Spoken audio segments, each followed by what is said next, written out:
Hey, it's me, Vicky Marie, with my Erin Patterson looking over my glasses.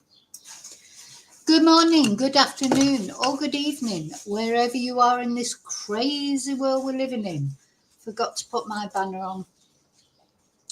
Oh, I've had a mad morning. I mean, nothing negative, all good. But, classes, another video. I've been to the supermarket. Just a little bit of chaos. So I'm sitting down now to do this stream. So I haven't had chance to read any of what Mr. Mandy was saying today. I don't know what happened in the mushroom murder trial with the defence closing arguments continuing. So we're reading it blind, you know, or I was going to say the two of us, all of us, because, yeah, I haven't had chance to actually read what happened. Normally I have a little scan over it, but not today. So we're going to go through what happened in the latest day in this bizarre trial, and yeah, we'll be learning about it together. Completely new to me too. So first of all, as always, well, I've got a few things I want to say to you first of all. So I want to say thank you, of course. Thank you to all my subscribers, to all of you if you just watch.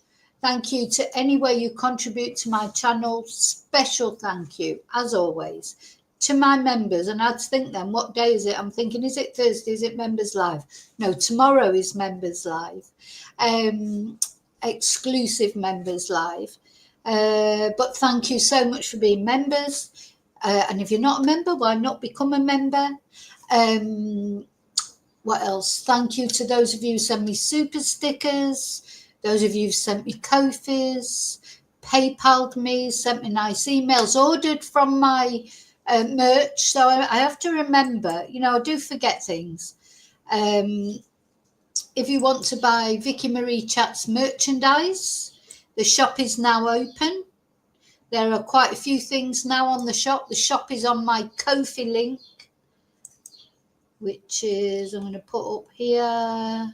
So where you can buy a Ko-fi for the channel if you want to. That's also where the shop is, where you can buy the merchandise. And all the merchandise includes, the price includes pokage. No pokage involved.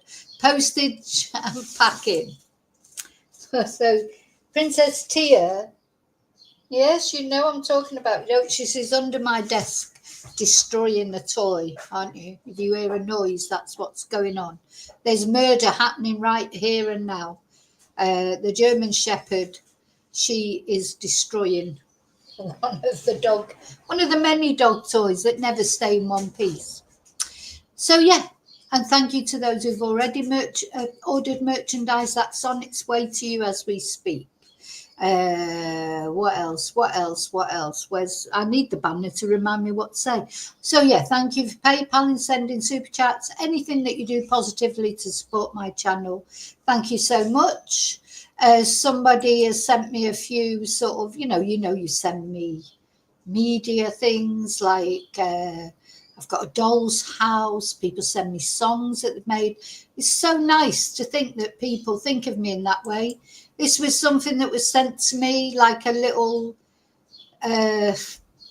logo thing, crime scene, do not cross. And they've tried to get my hair right, they said, for Vicky Marie Chats. Thank you for that. Well, I didn't realise it was sort of see-through, so you can put it over other things. Don't forget my other social media. Somebody made this for me as well, though I put social media on it. Oh, no, this is not the social media one. Sorry, this is the Buy Me a Ko-fi, etc. Sorry. Right, I'm going to sneeze. Maybe not. So anyway, don't know where you are and what your temperature is, but here I'm in mainland Spain, just in case anybody doesn't know. It is 20 to 12 in the morning. It is 29 degrees. It is very, very humid. So I may have to put the aircon on, but I don't like putting the aircon on because that dries out your throat. But also it's quite noisy because it's a really old one. You know, I've had it about 20 years. So sometimes I can't hear myself think when I've got the air conditioning on. So what else? So now, hi replay crew. Thank you for watching. Not all of you managed to catch this live. Hi to replay crew. And now I always say hello, don't I, to my lovely lurkers. Hi, my fellow lurkers, because I am a lurker as well on other channels. And that's just something I just want to mention because I have been doing quite a bit of lurking lately. You know, just sometimes I go on other channels, just see what's going on in the streets of YouTube. And sometimes I sit and watch things and I think, why did I watch that? I don't know what it is. It's just like switch off sometimes. It's not me talking, somebody else is talking. But something I just wanted to say before I come in and say hello to everyone in the chat. I can see there's a lot of chatting going on. Always be wary about the personal information that you give out in the chat. Now, our chat is very nice, comfortable. We have a lovely community. And I know that people get comfortable in the chat because they feel like they're with friends, and they are. We are with friends, of course. But you always have to remember that on the internet, you do not know who else might be watching. And not all lurkers are lovely lurkers. You know, some people are lurking for different reasons to try and, you know, there's some very strange people out there. They've got nothing better to do than lurk on other people's channels and see what they can use against either the person who's, you know, the YouTube creator, which, okay, fair enough, you put yourself out on YouTube. You always got that chance that somebody's going to troll you, stalk you, whatever. That's a chance that you take. But I don't like to think of chatters who are just, you know, joining in the chat, relaxing, feeling comfortable with the other chatters. And sometimes they do give away too much personal information for me. Now, I've said this many times, but I haven't said it for a while. Do not give out any of your personal information. And when I say that, I don't even really don't give out exact areas where you live. I mean, if you say, oh yeah, I'm in Scotland, that's fine, or I'm in New Zealand, or I'm in Australia, or I'm in America, that's different because you're not saying a particular part. But I think you should be very careful of specifying any more than that. The other thing is, don't give away your personal information. Maybe if, you know, we talk about very emotional subjects, don't we? You know, in all my videos. And, you know, sometimes I tell you about my personal experiences and things that have happened. But for you, I would be very careful about talking too much about, you know, experiences you've had in any detail. I mean, it's different talking about general, because there are idiots out there who will use that against you. You know, they will use it against you and maybe even troll you, or maybe even, you know, stalk you in some way, because there's some fools out. I don't even, there's a lot that I could say that I'm not going to say because I don't get involved in all this shit. But to see it all happening is just horrible. So be careful. You know, and I'm going to say I haven't done it for a while, but if I think a comment is too personal, gives too much information away about somebody, you know, in all innocence that they're doing it. I know my chatters, they do it because they feel comfortable with the other chatters. But what you've got to remember is this, the chat is not only seen by the people that are chatting, it is not private. There are people out there who'll be watching that chat and, oh, a bit of information. Oh, I'm going to use that. You know, there's sad people out there. And you always have to remember, so protect your personal, you know, and a lot of you use your real names, which is perfect. But the thing is, that, do you see what I'm saying? That can make it easy for people to find you if they're that way inclined. Now, we can't, just like we can't get our head around the fact that Erin probably murdered these 3 relatives of hers. You know, if you're a nice, normal person, you wouldn't dream of doing that. So you can't get your head around it. So you don't think that somebody else might do it, but they do it. And they're doing it all the time because they're so sad. So it's just a little warning, because I don't want to see any of my chatters going through any distress because of something they might have said on my chat. And if you're one of those horrible lurkers, not the lovely lurkers, hello, fuck off and go and watch somebody else. You know, you're not wanted on this channel. If you can't be a normal person and join in like a nice person, you don't really care about the victims. You're just trying to harvest what information you can, or what horrible things you can pick up about me or about any of my chatters. Go and watch another channel. You know, get a life. You know, that's a little message. You know, just bugger off. Okay, but to you lovely lurkers, thank you for watching. Now, a lot of people, of course, who just don't come into the chat because they don't feel confident coming into the chat, or they're not that sort of person. They just like to watch. Fine. That is perfectly fine. Thank you so much. I appreciate every one of you. But if you're on here for an ulterior motive, watching just for spite or trying to find something to be spiteful about, adios amigo. Okay, so now I'm coming into the chat. Say hello to those of you that are brave enough to enter into the chat. But just remember that. Don't give away your personal information. Now I've finished having my little rant. Hello, Tracy. Hi. Oh, just Tia. Just on cue, a dog starts barking outside, so Tia's got to join in. Hi, Lily Pauly. Hi, Alana. Hi, Bluebell. Hi, Miss Lee. Oh, God. Hi, I said hello to Alana. I don't think, I feel a bit sorry for this. I think Colin Mandy's defence for Erin is just bore the jury to death, and then maybe they'll forget about everything that's been said. Or I think his main defence is she's not on trial for lying. Thank God for her she's not on trial for lying. If she was on trial for lying, she'd be hung, drawn and quartered by now. So I think what Mr Mandy is trying to say is, yes, she's a liar, but that doesn't mean she's a murderer. Fair enough, I suppose. Hi, Sandra. Hi, Maria. Yeah, Mercadona is a fabulous supermarket. I've got a Mercadona delivery coming tomorrow. Hi, David. Gosh, there's a lot of chat in here. I've forgotten who I've said hello to. I said hello to Tracy.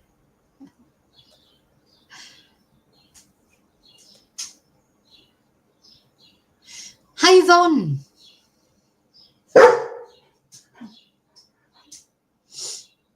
Exactly, Bluebell. Some right nutters out there.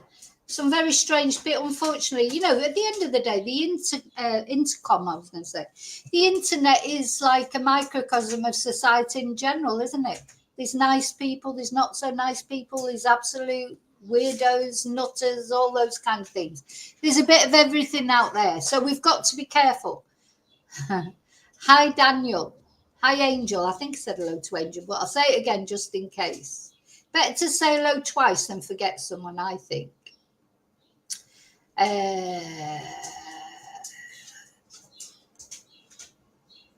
Okay. Can see you're all. Hi, KD. Exactly. The internet is as good as it's bad, isn't it? There's good and bad in everything, isn't there? And we've got the good on this channel, and we're going to keep it that way.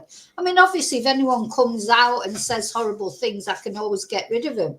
But sometimes these people that don't say horrible things on here, they just save it up for other things.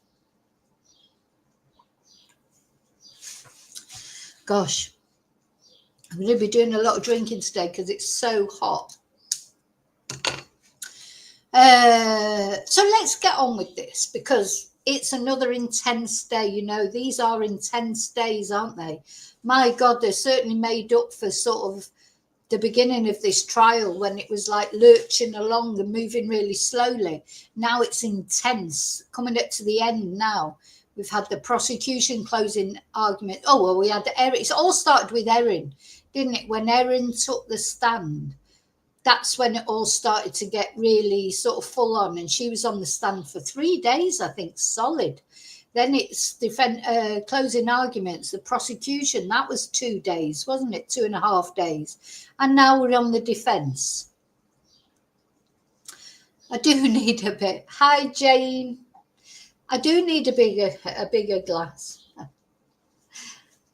I think, do you know what I need? I could do with one of them big things, like with a straw or whatever, like from the sort from McDonald's.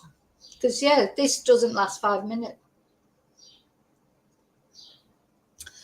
Okay, let's see. How's it all going? So, as I say, I've not looked at all today so far. So I'm literally reading this. This is all new to me, as it's new to you. Oh, I'll tell you something else that I have got, though, as well. Hang on.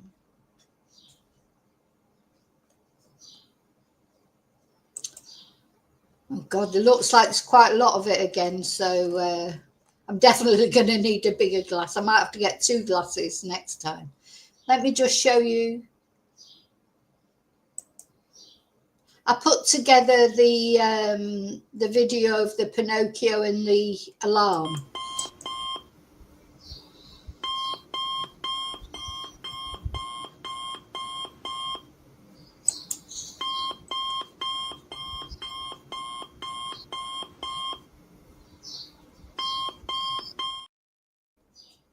I'm all prepared. Okay, here we go. Here we go.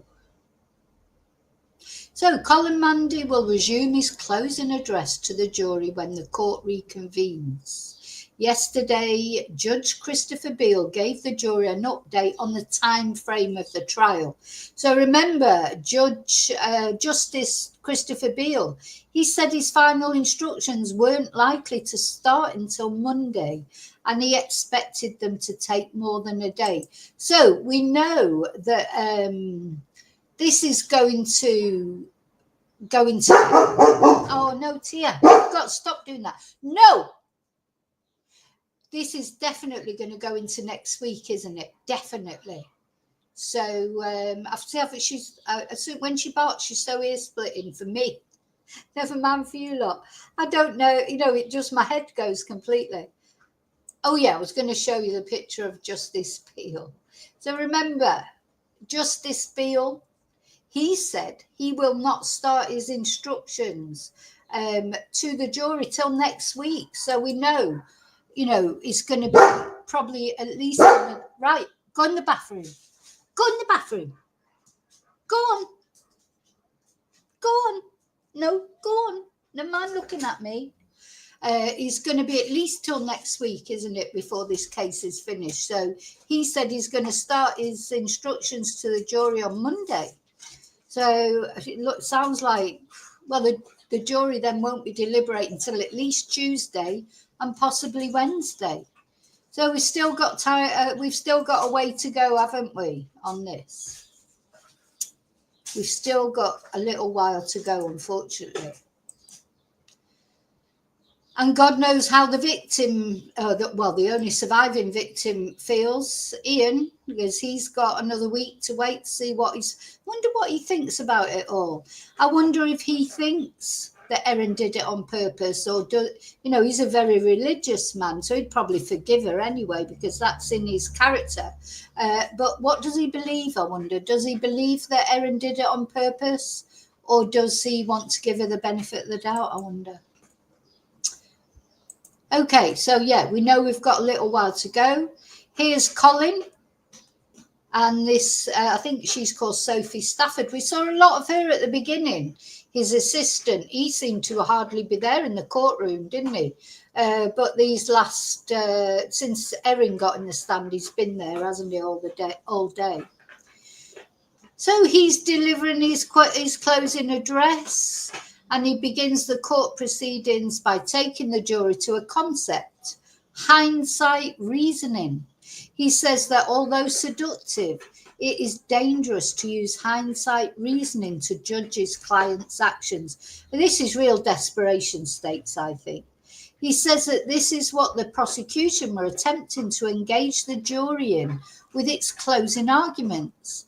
With hindsight reasoning, what hindsight reasoning does, in a way, is to shift the burden of proof onto the defence, Mr Mandy says. When a prosecutor is asking you, what would you have done in that situation? They are asking you to convict Miss Patterson based on deviation from some assumed norm. What? So Mr Mandy says knowing that deaths occurred following the lunch means that Miss Patterson's actions, this is really scraping the bottom of the barrel, I think, that could otherwise be readily explained can appear sinister. Well, sorry, Colin, they are sinister. Erin is probably one of the most sinister defendants. This is one of the most sinister cases I've ever covered. Hindsight reasoning is an invitation to apply a moral judgment to what someone has done. Sorry, I just can't help finding this amusing, because I think what we have to remember as well about Erin is she was a member of a true crime group, probably a similar group to our group. And do you think she didn't judge anyone? She was following a case, wasn't she? Super sleuth. Do you think she didn't judge anyone? Apply moral judgments to people? I'd love to see her contributions to that group. What sort of things did she say? It doesn't matter what you may have done in a similar situation. She is not on trial for being a liar.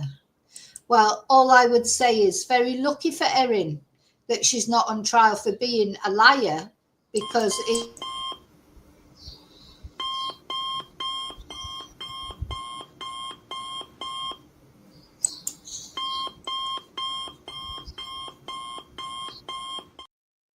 but what it does make her is a liar. And when people lie, why should we believe? My point is, why should we believe now what Erin is saying now, when she's admitted that all those other things she told were lies? So what's the difference now? Except she's trying to save her own skin. So she's got even more reason to lie. She lied when she didn't have a reason to lie. She lied about having cancer. She lied about not having a dehydrator, never having foraged mushrooms. She didn't have to lie. Now she has to lie to save her skin, but we're supposed to believe it's the truth. I think he's going to struggle. If this is going to be his defence, though, I don't think he's got any other defence. I think this is going to not work. So Mr Mandy says the outcome of the lunch corrupts how someone might view his client's actions in hindsight. It's like, remember, they used to call Keir Starmer Captain Hindsight. Now, hindsight is a wonderful thing, but I don't think it applies in this case.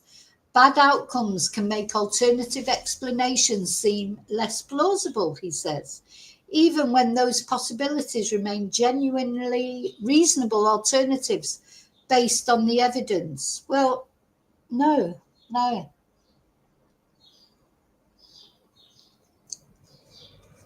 Because actually, based on the evidence, we cannot understand why Erin told lies, like lying about having cancer, lying about having a gastric bypass, lying about liposuction, even though we know, these, we don't understand it, lying about having a dehydrator, because to us, if our relatives would have been gravely ill because of something we served up to them, we would be doing we wouldn't think, oh God, they're going to think I've killed them. That wouldn't even occur to you, would it, if you hadn't killed them?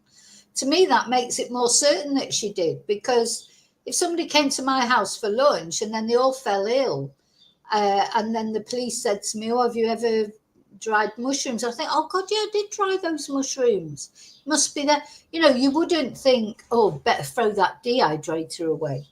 Anyway. So he says that Erin's lies and actions did not change her intentions at the time of serving the meal. No, I agree. I think her intentions were always the same. So he asked the jury why Erin Patterson would have put her poison leftovers in the bin, or later told police where they were. He expresses confusion at the prosecution's explanations for those questions, taking a shot at the argument laid out by lead prosecutor Nanette Rogers. I might be doing the argument of the prosecution in injustice. Maybe it was more coherent than that, he says. The simpler explanation is much more likely. She fed the children the meat with the mushrooms scraped off, and she threw out the rest. Yeah, it doesn't make sense. Sorry, Colin, you're not convincing me so far. So Mr. Mandy takes the jury back to the comments made by Tanya Patterson, Erin Patterson's sister-in-law. He reads out an exchange where Erin says that Tanya was wrong about her account of events. Remember, Erin said everyone was wrong, except her. Mr. Mandy revisits his cross-examination of Tanya, where she conceded she could be misremembering events following the lunch. Colin Mandy launches into a full timeline of the lead up to the lunch as the defence sees it. He begins by describing his client as a loving mother to her children. And again, he said that before, and I think that's contradictory. You know, it almost proves the prosecution's case to me, because if you take on board that Erin is a loving mother to her children, you can't understand why she didn't have her children straight down the hospital to make sure they didn't have these mushrooms in their system. So his argument, actually, to me, it endorses the prosecution's argument. Yes, she is a loving mother to her children. If you accept that, you don't understand why she was reluctant to take them to hospital to get them checked out, do you? So he emphasises the strong relationship that she had with her in-laws, Don and Gail. He recaps the early years of Erin's marriage to Simon Patterson and their time spent living in Western Australia. You know, and that doesn't hold up, does it? How many murder cases do we cover where the husband or the wife kills the partner? They all started off with a lovely wedding day.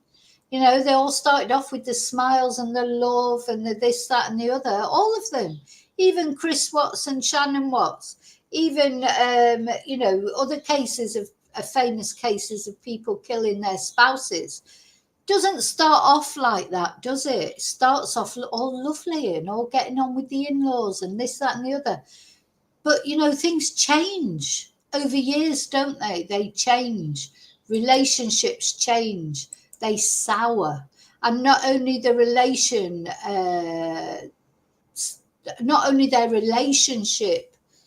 between each other changes, and as a result of that, often the relationship with the in-laws changes, because most in-laws, you know, side with their child, don't they? You know, there's not many in-laws that would side, you know, like she was getting angry with Simon's parents, but that's pretty typical, isn't it?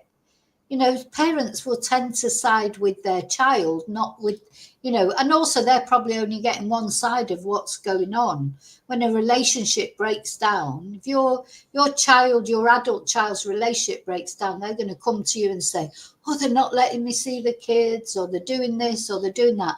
And you're going to be on your child's side. That is just human nature. That's not sinister or strange or anything like that. That is just human nature. So I think, you know, in my opinion, that's what happened with Erin. You know, she didn't like it when the in-laws weren't defending her, but aren't they naturally going to defend their own child? Do you know what I mean? So anyway, I was waffling a bit there. Okay. So he goes back to Simon's cross-examination. Let's have a little look at Simon, in case we've forgotten what he looks like, because this case has gone on so long. I'm sure we haven't forgotten what he looks like, but I just like to remind people of the people that are involved. You know, these are real people that are involved in this. And just before I carry on, because I didn't say at the beginning, remember who it's about. It's about the victims. It's about Don, Gail, Heather. They are dead. They were invited to a lunch that they were excited about going to.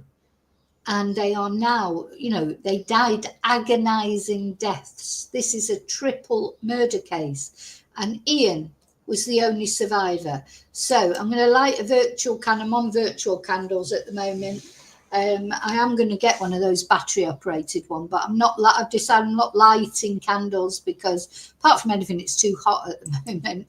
But also the perfume candles, they upset my throat. My throat's not too bad today, is it? So, you know, fingers, my throat, it's like gets used too much from too much talking. So yeah, just a reminder of what's going on here. You know, what the real basis of this triple murder, I mean, that's big, isn't it? How many triple murder trials? The last triple murder trial we looked at was that twonk in Bushy in London, the crossbow, the guy who killed his ex-girlfriend with the crossbow and her mum and her sister. Triple murder is, you know, it's very rare. So during Simon's testimony, Mr. Mandy asked a barrage of questions about how well Erin got on with Simon's parents and how close she was with Don in particular. Simon told the court he believed Erin had loved his parents and that for quite some time they had formed part of her support network. Now, I understand what he's saying here. What Mr. Mandy is trying to suggest is what, you know, Erin got on well with this. But, you know, then you would think that nobody who had ever loved anybody had ever killed them. You know, most true crime cases are about people who kill people they love. They normally kill the people they love because if it's a rejected spouse. I've just realised I didn't put my nail varnish on. Might put that on in a minute while I'm actually talking. I hate it when I've got no nail varnish on. It's like lipstick. I feel like naked. You know, people kill people they love all the time, but they normally do it once that person's withdrawing from them, don't they? You know, people don't normally kill their spouse when everything's hunky-dory. It's when the spouse tries to leave them or the partner tries to leave them, isn't it? Or even with parents and things like that, when the parents try and throw the child out. It's unusual for parents to kill children, but it does happen. You know, so you can't presume that because somebody loves someone, they would never kill them. It happens all the time. And I think Erin probably, I don't think, in my opinion, and it is only my opinion, just the feeling I get, it's not so much of the feelings that Erin had for her in-laws. It was for what they would do for her and the attention they gave her. And once she felt that, you know, withdrawing or distancing, that's when she got spiteful about them, I think. And as I say, maybe she didn't mean to kill them. Maybe she just meant to really make them ill. To me, I could just imagine her thinking, I'll show you. You know, not necessarily I'll kill you, but she intended harm to those people. So yeah, for quite some time they formed part of her support network, but not anymore. That's it. That's the crux of it. So Erin and Simon continued to have an amicable relationship even after their separation, Mr. Mandy says. No lawyers involved in the formal separation process. They split everything down the middle. Pretty remarkable, he says. It says a lot about the relationship. Now, my regular chatters, who does that remind you of? Do you remember when Anna Knezovich went missing and her attorney, the attorney of her ex-husband or her estranged husband, Davido Knezovich, who is now you know, of course, taking matters into his own hand and removed himself from this earth. But right in the early days when Anna Knežević disappeared in Madrid, oh, Davido's lawyer was all over the internet saying, oh no, they're having an amicable divorce. There's no problem. They've not even got solicitors. You know, they're going to split up all their assets. No problem. You know, my client has got no reason to kill Anna or do anything to Anna. Andy's all the way in Serbia and Anna was in Madrid. Of course, it turned out it was him. He came all the way from Serbia to Spain, killed Anna and took her out of her flat in a suitcase and buried her God knows where. We still don't know where Anna is. And then he hid away for a long time. Then finally went back to Florida. He was arrested. He was imprisoned and charged with kidnap and then eventually murder. And then he deleted himself without letting anybody know where this poor girl's remains are buried. So this doesn't stand up either. You know, just because someone says they have an amicable relationship doesn't mean they actually do. You know, and also, you know, there were messages, like aggressive messages as well. And also there's what Erin told her Facebook friend. She complained about her in-laws. She complained about Simon. She was trying to get everyone on her side. Like Simon was the bad person. Now, in any relationship breakdown, I'm sure, you know, nothing's 100% one person's fault or the others. And I'm sure Simon probably did do some things that weren't too great. You know, I'm pretty certain of that. But you know what he didn't do? He didn't poison 3 people and murder them. So he says that although the trial had drilled down to a conflict the couple had in December 2022, it was a brief period in a years-long relationship that had remained strong. And of course, don't forget, we don't get to hear in this trial about the times that Simon was ill and that maybe she'd tried to kill him before. So we haven't got to hear about, we'll probably find out about all that after this trial. There's a lot more that we don't know, you know, and that will come out, I think. So just making sure you're all okay. Yeah, no, Phone A has, you know, just disappeared, hasn't it? Disappeared.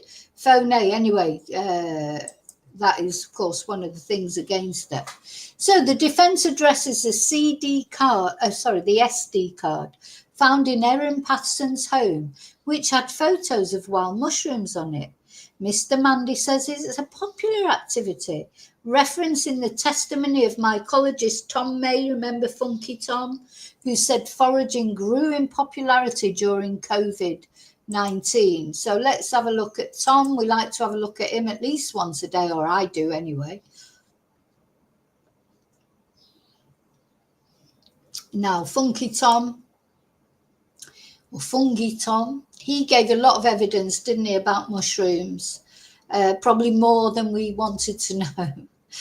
But he said, and he was one of the people that found the death cap mushrooms and posted on the iNaturalist website, you know, that they were in a certain area. And hey, you know what happened the next minute?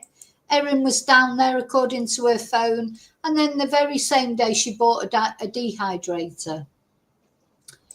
So this is the type of dehydrator that Erin bought and dumped subsequently. So, yeah, and he says that Miss Patterson became interested. Now, part of the prosecution's case was that Erin had never mentioned foraging or mushrooming or whatever they call it to her Facebook friends, who she'd talked to about virtually everything else. She'd told them about her in-laws, she told them about Simon, she told them about the dehydrator, she told them that she was powdering mushrooms and putting them in everything, but she has never mentioned foraging for mushrooms to anybody. And now suddenly she's a keen forager. So he said, that's Erin's evidence. It's not made up. It's not fabricated. It's the evidence. Well, the thing is, it's not evidence, and Nanette Rogers pointed that out, because the only evidence we have that Erin was interested in foraging comes from Erin. Nobody else has confirmed it. Mr. Mandy did not bring anybody else forward who said, oh yeah, Erin told me she was really into foraging.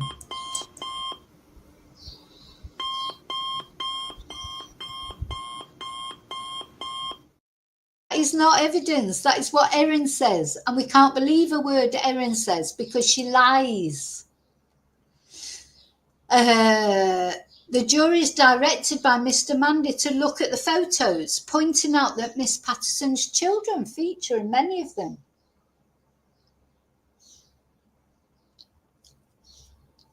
This is evidence and confirmation that Erin had an interest in mushrooms at exactly the same time that Dr. Tom May says that it was becoming popular. Now, don't forget, this disputes the evidence of Erin's own children who said they never went looking for mushrooms. And then Erin got around that by saying, oh, no, we never went looking for mushrooms. We didn't get up and say, I didn't say, oh, I'm going looking for mushrooms. We went for walks and we found mushrooms. But there is no evidence that she never said to her, you know, if you were doing that, what would you do? If you were on the Facebook and the social media, you'd be saying, oh, look, found these mushrooms today. I mean, I wouldn't, because I will never forage for mushrooms. Never. The thought of eating mushrooms that might have been peed on by dogs covered in insects and God knows what just doesn't do it for me. But Erin says they didn't go looking for mushrooms. They just found them on walks. Yeah. So he says, oh, the jury's directed to look at the photos, saying that the children feature in them. This is evidence and confirmation that Erin Patterson had an interest in mushrooms at exactly the same time that Dr. Tom May says foraging was becoming popular. It's just a lie, that, I'm sorry. He says the interview Miss Patterson's son gave to police was consistent with the images from the SD card and Dr. May's testimony about the popularity of mushroom foraging. And he says that context is important. Her picking of mushrooms is only a big deal now due to the nature of the trial. He implies that her picking mushrooms on a walk would have been simply incidental and suggests she would have done it a handful of times over the course of the years. He refers to the evidence that she loved mushrooms, referencing testimony from her online friends. Oh my God. Erin loved mushrooms, not only the wild ones, also eating them. She told people that she believed they were full of nutrition and flavour, and she used them in cooking. But he says, despite her love for fungi, oh God, it's so bizarre, this case. His client was not a routine forager. She was not suggesting to you that she was out there in the forest every day, scrambling around looking for mushrooms, he says. Yeah, only twice she was out there looking for mushrooms. And that was twice when she saw on the iNaturalist site that the death cat mushrooms had been seen in Outrim and Loch. So the defence turns to the topic of death cat mushrooms, which Mr. Mandy refers to as the deadliest mushroom on earth. And you know, it is. I mean, it is. We heard a lot of evidence about that. And it's ironic, isn't it? Because if we just have a little look again at these mushrooms, they look so innocuous, don't they? I mean, you could see that anyone who was into foraging or mushrooming would pick those or see them and think, oh, they look nice. They don't look like, you know, they haven't got red warning spots like on these mushrooms. You know, you wouldn't look at them and think, oh, they look poisonous, even though they're very pretty, those mushrooms.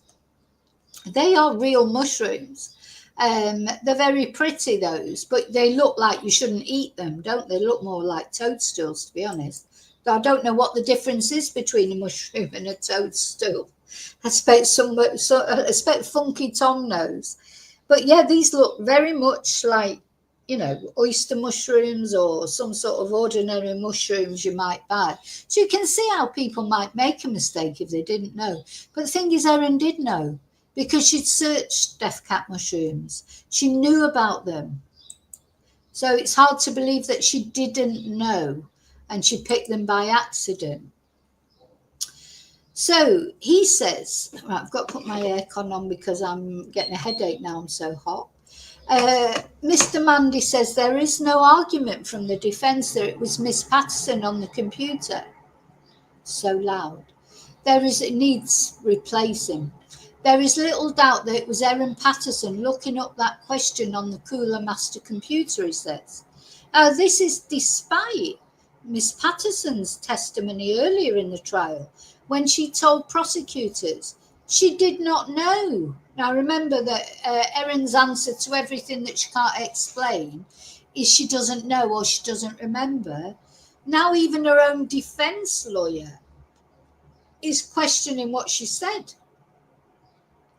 because he's saying there is no doubt it was Erin. But Erin said she didn't know and she just said it was possible.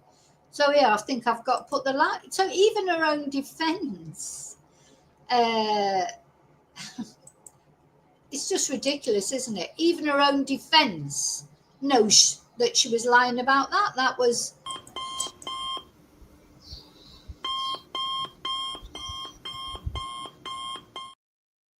See, that was another lie, and it was another lie that wasn't necessary. Because why wouldn't you just say, yeah, that was me. I was looking to make sure there weren't any death cap mushrooms. Or I was making sure, I was seeing if there was to avoid the death cap mushrooms. No, these are logical things that people might say that make sense. But to say, oh, no, I don't remember, oh, it's possible. Because, you know, this is where a leaky memory comes in. The leaky memory that is selective and only comes into play when it's convenient for her, doesn't it? You know, she's only got a bad memory when it suits her. So, I don't know. Right, sorry, I'm just... Hi, Annie. I know it's hot, isn't it, in the UK, I think, isn't it, now? You've got a big... did I say hello to Yvonne? I think I did. You've got a big heat wave coming, haven't you? Now, welcome to my world. Oh, dear. Yeah, you've got big heat wave coming this weekend, apparently. Like you say, you don't have aircon and fans. At least we've got aircon and fans. But it's still hot, even with the aircon sometimes.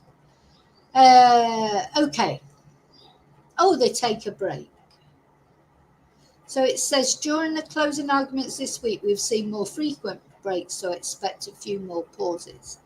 I'm going to have to take a break in a minute and get another drink, but I won't be...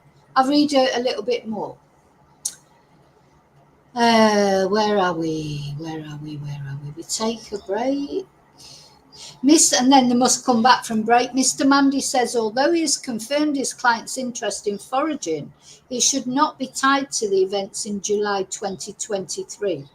It's not suggested to you that foraging had anything to do with preparing the lunch. That would have been a better defence, in my opinion. He returns to the use of the computer to visit the iNaturalist website in May 2022. He says that Erin Patterson's search for death cap mushrooms was a search of idle curiosity before she ordered dinner that night. So she was just whiling around. Oh yeah, just let's have a look at death cap mushrooms. Now, as I've said, if the police came and looked at my search history now, they will find death cap mushrooms on there, because, oh God, I hope nobody's ever poisoned with them near me, so I'll get the blame. But yeah, obviously I've researched death cap mushrooms in Spain to see if you can get them here in Spain because of this case. But, why was Erin looking at it? So Mr. Mandy says the roughly 2 minutes of time she spent on the page meant she only briefly wanted to see if they grew nearby. In seconds or a minute, enough time to zoom in on Leongatha and have a look. It was not a deep and abiding interest in this subject matter. It was passing attention. Whatever, Colin. He emphasises to the jury the rarity of death cap mushrooms in Gippsland. In terms of death cap mushrooms in Gippsland or Gippsland, I don't know how it's pronounced, they have only been observed twice ever. He says that'll be why Erin thought that she would never get caught out, because she was thinking, oh, it's so rare this, they'll never think of it. You know, that hospital, if Erin ends up being found guilty, the hospital deserves some sort of commendation, because not only they did at least save Ian's life, but they found out pretty quick, didn't they? I think Erin never thought for a million years that she would ever get found out. So he says the two sightings were made by Dr. Tom May and Christine Mackenzie, who both posted about them online and later served as witnesses in this trial. There's not one scrap of evidence that she actually saw these posts, he says. He implies it is unlikely that Miss Patterson would have been poised and waiting for the incredibly rare sightings to be detailed before going to pick the mushrooms. Extraordinarily, Erin acted on the only two sightings of death cap mushrooms ever. Gosh, that's ever. Flipping heck. Do you know what might have happened? Was she, because she did go and buy a dehydrator immediately that first day when she saw them.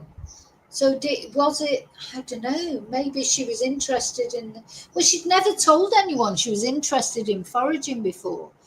Maybe she was looking out for it. And don't forget, we haven't got phone A, so we don't know what was she hiding on phone A that she felt she couldn't give it over to the police?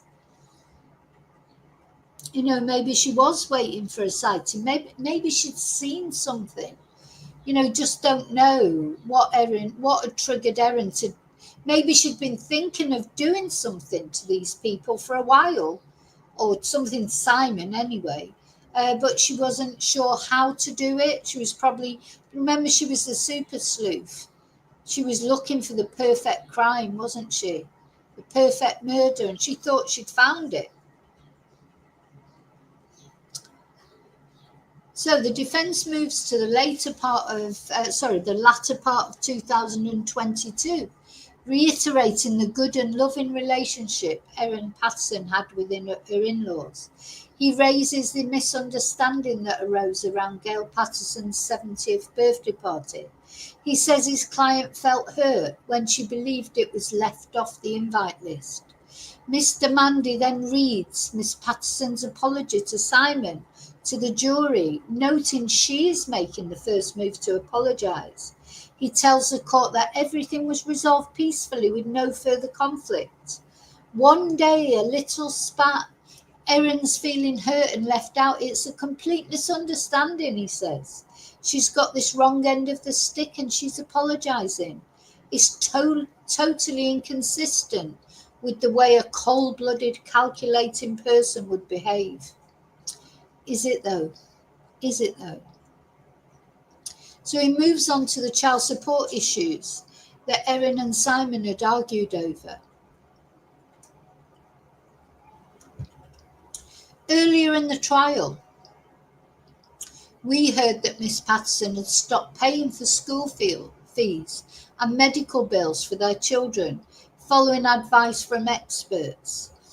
Mr Mandy again says we're looking at their exchanges with the benefit of hindsight and submits that it is an entirely unremarkable minor blow-up. It stands out in this case because it's the only one. Because these people are eternally polite to each other, he says. The Pattersons are always polite in their exchanges, so when Erin is honest about how she's feeling, that might have been a little confronting for them. They're a different generation as well, aren't they? You know, that generation, they don't show the feelings. I think Erin, she was an attention seeker, is an attention seeker. I don't think we can avoid, whether we believe that Erin is a murderer or not. I think one thing we have learnt about Erin is she is an attention seeker. She's a liar. You know, she said that she was worried about hospitals, nervous of hospitals. But it turns out she's a hypochondriac who's down the doctors, you know, every 2 minutes with a headache, you know.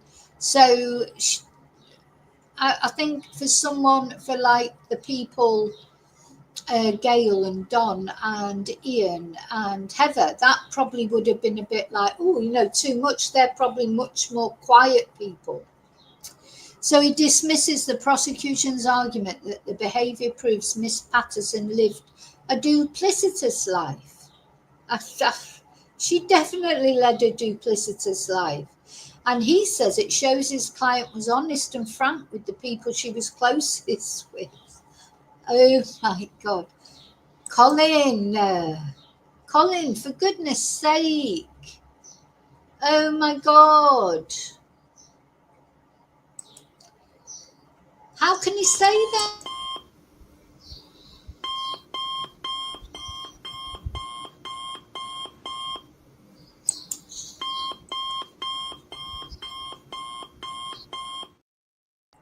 Because that is just not true. It's not true. His client was honest and frank with the people she was closest with. She told them she had cancer. She said she was going for a biopsy and she wasn't. She said she was going for an MRI and she wasn't. She was not honest and frank with the people she was closest with. Mr. Mandy, you're a little liar. I mean, do these councils have to take an oath? They should have to. When she's upset about something, she raises it with the people that she's upset with. Yeah, when she was upset about having imaginary cancer, she talks to them about it. It's not secret. Lies. So he says that the prosecution has no other evidence to support their claim that she led a double life. Yes, she does, because the Facebook, and secretly mocked her estranged husband and his parents. There is just no evidence anywhere apart from these messages. Well, where else do you expect the evidence to be? If it's a double life, a secret life, it's not going to be any other apart from the messages to your Facebook friends. You know, it'd be like if, you know, I would say, oh, I love my son, you know, and this, that, and the other. And then something happens to him, like say I poisoned him with, I can't because there are no death cap mushrooms in Spain. No, it's a joke. It's a joke. But be like, how would somebody? I would have had to say to, if I did something to my son, but I claim we had this fantastic relationship, and I would never dream of doing it. And we haven't got a fantastic relationship. Don't get me wrong. You know, it is sometimes. It's like typical, you know, a family relationship. You know what families are like. Sometimes you love it. Well, you always love it. That's not right to say. You always love them, but sometimes they drive you crazy, don't they? I mean, I think anyone who would say that their family never drives them crazy is perhaps telling a little few porcupines. But what I'm trying to say is, you know, if something happened to my son, nobody would be able to say, oh, well, she hated her son because she sent this message, or, you know, they just wouldn't ever say it. You think it sometimes inside, you're like, I'm trying, something happened today and I thought, you know, like I'll get up and I don't know, there's washing up there and I've gone to bed and there's no washing up, but someone's decided to cook some pasta at 4:00 in the morning or whatever. I used to do that to my parents. I'm sure my parents got up in the morning and thought, oh my God, you know, she's been cooking when she's got in, because, you know, you tell when you're young, like you get in from a night out, you're starving, aren't you? You know, and you end up cooking something if you haven't been for an Indian on the way home or a kebab or whatever. You're always hungry at the end of the night, aren't you? So what I'm trying to say is, but you wouldn't, like my parents, well, there wasn't social media then, I suppose, but yeah, I'm not going to message someone and say, oh, well, I don't know, maybe would you? You know, you're not going to, are you? You feel those that you're angry in that moment, and then the next minute I'm off to the supermarket and buying him some nice food and treats and things, you know, because at the end of the day, it's my son, and that anger doesn't last long. I'm waffling, aren't I? Sorry. I'm just trying to work it out in my head. I don't know why I try and work out how Erin's, what Erin's thinking or feeling. But I do. I try and level out in my head because I'm trying to be, trying looking at things from both sides, but failing miserably. So he says a dispute about child support was an aberration in her dealings with the Pattersons, and there's nothing to say otherwise. So the defence turns to Erin Patterson's online friends in the Facebook group chat they engaged in. Colin calls the chat a place to vent, an echo chamber for the women to share details of their lives. And Mr Mandy lists the participants in the group chat, two of whom were heard from earlier in the trial, Danielle Barclay and Jenny Hay. Then he highlights a third witness, Christine Hunt. Christine Hunt was not and never was a part of that group, he says, and he tells the jury he'll have more to say about her testimony later. Well, she's going to get thrown under the bus then. Mr Mandy says Erin Patterson barely spoke to the group chat participants over the phone or in person before turning his attention to messages provided to the jury. The defence suggests the provided messages are incomplete. Only 6 pages provided to you by the prosecution being selective.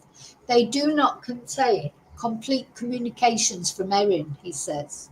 Mr Mandy tells the jury that they too would have their own different ways of presenting themselves, depending on who they are speaking to. Always polite to your grandmother and swearing like a trooper when you're with your mates, he says. Or maybe the other way around if you've got a really cool grandmother and nerdy friends. Oh, shut up, Colin. Right, Colin's getting on my nerves now. He's talking crap. The defence moves to emojis that Erin sent to messages regarding her mother-in-law's praying for her. Her in-laws praying for her. So, yeah, she was contemptuous of their religion. She said they were praying for her and she sent eye-rolling emojis.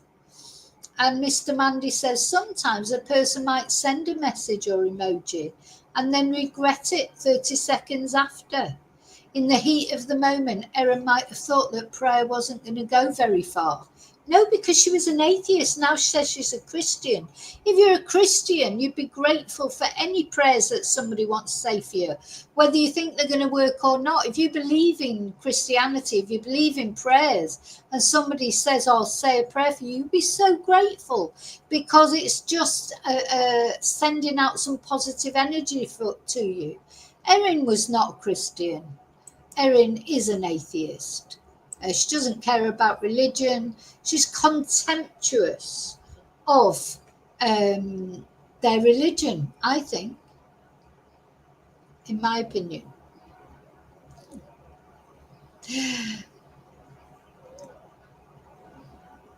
You're a little liar. Yeah. We need some more liar emojis, don't we? And not emojis. Maybe I'll get a Jim Carrey one because he was in that film, wasn't he? Liar. That was a brilliant film. I wish we could get Erin on that. Remember that film with Jim Carrey, Liar, and something happened where he couldn't tell lies.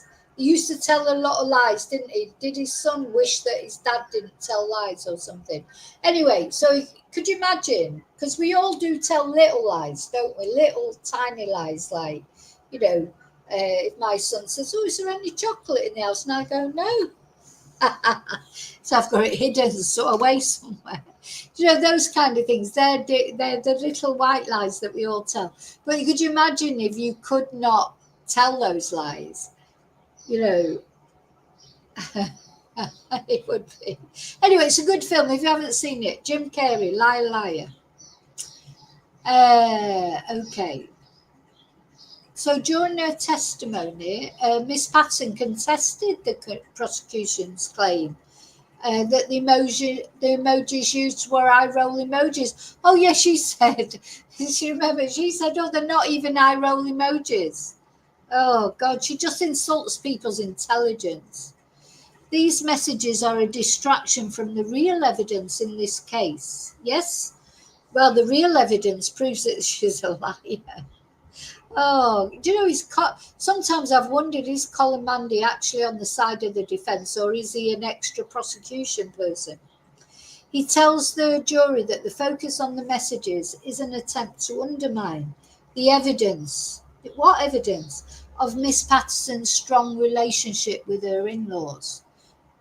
Oh, we're head out, thank goodness, because I've got to go and get a drink. So I think what I'm going to do while I go for a break, I'm going to put on a little short video that you might find interesting. You know, just something from one of the news outlets. Let's see. I saw one earlier that I thought, oh, I'll be able to put that on as a video.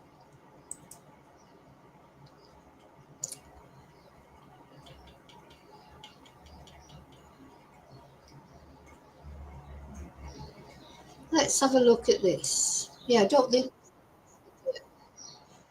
Oh, it.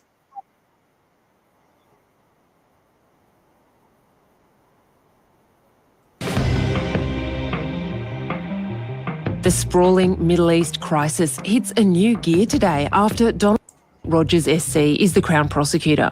We've used a voice actor.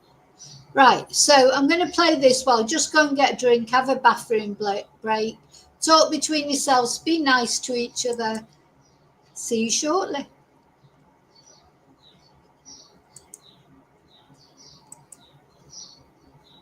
To bring you her words and all the words spoken in court.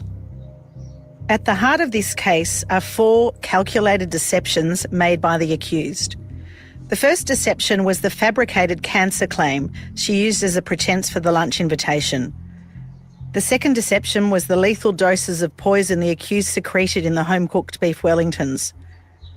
The third deception was her attempts to make it seem that she also suffered death cap mushroom poisoning. And fourthly, the fourth deception, the sustained cover-up she embarked upon to conceal the truth. The Crown hasn't come up with a motive for Patterson's alleged crimes, and it doesn't have to. The Crown only has to convince the jury beyond reasonable doubt that her actions were premeditated and intentional. If you've been following the trial, you'll remember the message exchanges Erin Patterson had with her mother-in-law Gail and her husband Simon in the days before the lunch. Hi Gail, I had a needle biopsy taken of the lump and I'm returning for an MRI next week and we'll know more after the results of those 2 things. Hi Erin, how did you get on yesterday with your medical tests? Love, Don and Gail. There's a bit to digest with everything that's come out of it all. I might talk more about it with you both when I see you in person. Love, Erin. The Crown says Patterson was telling bald-faced lies. She didn't think her lunch guests would live to reveal it. Her lie would die with them. But Ian Wilkinson, Erin's uncle by marriage and a pastor at the local Baptist church, lived to tell his tale. Ian Wilkinson told you. After the lunch, Erin announced she had cancer. She said she was very concerned because she believed it was very serious, life-threatening. She was anxious about telling the kids. She was asking our advice about it. Should I tell the kids or not tell the kids about this threat to my life? She spoke about a diagnostic test that showed a spot on the scan that was a tumour. He led a prayer, asking for God's blessing and that she'd have the wisdom in how she told the kids. Rogers said Simon's father, Don, before he died, would reveal to his son what the accused had told them, that she'd had some tests on her elbow which had led to the discovery of ovarian cancer. A positive cancer diagnosis is what Don told Simon. Erin Patterson said in her time in the witness box, she never gave them a definite diagnosis, only that cancer was a possibility. She said she really did have plans for surgery, but it was a gastric bypass that she was too embarrassed to discuss. This was an elaborate lie. Nanette Rogers told the jury Erin Patterson knowingly concealed enough death cap mushrooms in the individual beef Wellingtons to kill each of her lunch guests. She made sure she would not suffer the same fate as her lunch guests by making herself an individual beef Wellington that did not contain any death cap mushrooms. The sinister deception was to use a nourishing meal as the vehicle to deliver the deadly poison. Patterson told a Child Protective Services officer she'd never made beef Wellington before, but used a recipe from Nagi Mahashi's Recipe Tin Eats cookbook because she wanted to do something fancy. Rogers said that recipe called for a single beef Wellington, meat encased in layers of mushroom paste and pastry, to be sliced up, not individual Wellingtons as Patterson made. Why deviate so significantly from an unfamiliar recipe for a special lunch? The prosecution says this was a deliberate choice. It enabled the accused to control what ingredients went into each individual parcel, and it was the only way to be sure that she herself would not accidentally consume any death-cap mushroom. Rogers suggested Erin Patterson may have made 2 batches of mushroom paste, one poisoned, one not. In her evidence, Patterson said she'd added dried mushrooms from a Tupperware box to improve the flavour. The recipe book called for 700 grams of sliced mushrooms to serve 6 or 8 people. So she had 1.75 kilos of mushrooms for a dish that called for less than half. Why then would she resort to dried or forage mushrooms? She had more than enough. Patterson said she thought these were dried mushrooms she'd bought from an Asian grocer, but later realised they must have also contained dried death-cap mushrooms she'd accidentally foraged. Patterson's evidence was that she had saved the mushrooms because they were too strong for a meal she'd made previously. She said they'd smelt pungent, and the jury heard from expert witness Tom May that dried death-cap mushrooms had a very strong, unpleasant smell. Why then would you add mushrooms that smell funny and you're worried might be too overpowering to a special lunch you were preparing for guests? The evidence in this trial shows that the accused knew how to dehydrate and blitz mushrooms into a powder to hide inside food. That's a reference to a message sent to the friends she made in a true crime Facebook group in which she said she'd been hiding dehydrated mushrooms in her children's food in order to increase their intake of veggies. Rogers then turned to a website called iNaturalist, where users can post their observations about fungi growing in the wild, including their specific geographic location. There is no direct evidence as to where the accused sourced death-cap mushrooms. However, what the evidence does demonstrate is that she was aware of a website that could be used to locate death-cap mushrooms and that she had the opportunity to source those mushrooms at a time proximate or near to the lunch. Rogers said analysis of the devices seized from Erin Patterson's home showed she used the map feature on iNaturalist in 2022 to view the location of death-cap. Now, I'm back. I'm back in the room. It was more than,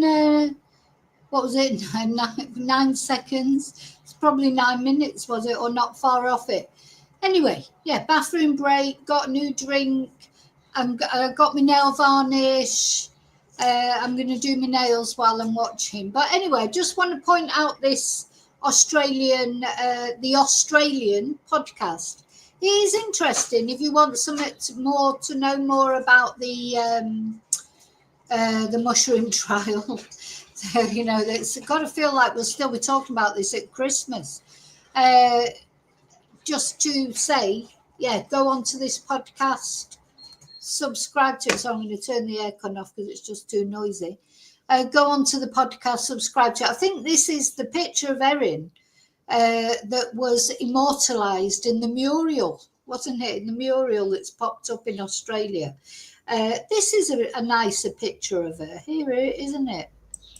Don't know where that picture comes from. But she looks better on that picture, doesn't she? This picture here. She looks better. So I don't know if this is with her hair straightened and she's got, it's a nicer picture. But anyway, if you want to listen to the podcast, it's the Australian Mushroom Murder Podcast. It'll come up. But we're going back now to the... I'm going to put my picture back up. Hang on. Where am I? Because I came off camera. She does look a bit like Olive from On the Buses, but what am I doing? I'm trying to put myself back on there. There I am. I'm back. Hello. Okay, so I've got my drink. Let me just have a little drink. Got the ice. I put the ice in it while I just went to the loo for a wee. I've come out, the ice has melted. For God's sake. I need to buy some of them great big ice cubes because I'm just using the ones out the freezer at the moment. They're not big enough. So, right, let me get myself organised and then I'm going to paint my nails while I'm talking to you guys. I'm going to put the blue on. A lot of people like the blue. A lot of people have commented on it. It's just from Mercadona, from the local supermarket. It's nothing mega. It's about €3. I never pay a lot for nail varnishes or makeup because I'd rather have a lot of, you know, it doesn't matter. You can pay €20, €30 for a nail varnish, you know, unless it's shellac. It never stays on anyway. It still chips just the same. And shellac ruins your nails, so I'm not doing that. So, sorry, waffling a little bit there. So let's go back to the, let's go back to reading out what happened. I've had a little rest, feel better. Right, we're not going into what happened. So he's back with his closing arguments. Colin Mandy, who's supposedly the solicitor for the defence, but he seems to be doing better for the prosecution. He picks up the chronology at the end of 2022, stating that despite the disagreements between Erin and Simon, there was no venom in their relationship. Yeah, you see, this is not convincing because whether there's venom or not, just don't know what's going on in people's heads. People have killed for less. You know, sometimes I was reading up about it. Motive, it's not necessary to prove motive. Motive helps if you're trying to prosecute somebody, but sometimes there is no motive or no apparent motive, or, you know, no motive that anybody else would understand. Sometimes it's clear cut. It's like, you know, an insurance policy or child custody but you know what, sometimes, sorry, I'm just trimming one of my nails that was too long. Sometimes there is no reason. So it's not a good, what I'm trying to say, it's not a good defence proposition because it doesn't matter. So he again says there's simply no evidence of any acrimony between Erin Patterson and the rest of the Patterson family, and the defence then moves to April and May of 2023. He says his client had a problem with self-image and her weight, and yet Erin tried to make us all feel sorry for her, you know, because that is a terrible thing. You know, I'm someone who's had a problem with my weight all my life, and my problems with my weight, you know, come from traumatic incidences in my childhood.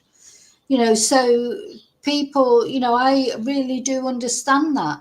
It's never made me want to poison people, do you know, or, you know, I don't like pity parties. You know, whatever happened to me when I was a child, or in my life in general, you know, various things that have happened.